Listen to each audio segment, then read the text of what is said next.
But perhaps you look at this market and you say to yourself, 2,500, holy cow, that's a lot of money, right? If we had 4 students in a house, all paying 2,500 each per semester, we've got 10,000 a semester, 20,000 a year. In 5 or 6 years, you could realistically have a house paid off just renting it out to students.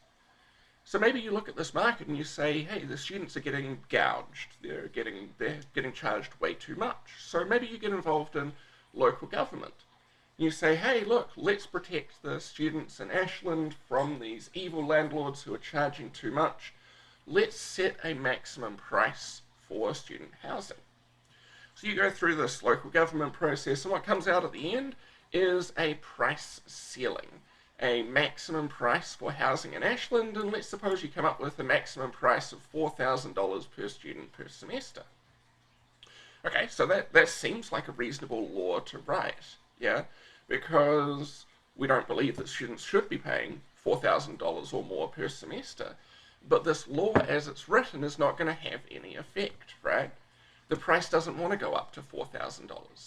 A good way to think about this is think about we've got a helium balloon that we're going to release. That helium balloon has an equilibrium somewhere. It's going to keep on rising until it hits its equilibrium, at which point it stops rising. I don't know where that is. I'm not very good at earth science, but it's somewhere up in the atmosphere somewhere. What we're doing with this $4,000 price ceiling is something like putting a limit out up in space so that the balloon can't go up that high. But it didn't want to go up that high anyway. So setting a price ceiling too high ends up not having an effect. So that's what we've done in this market here.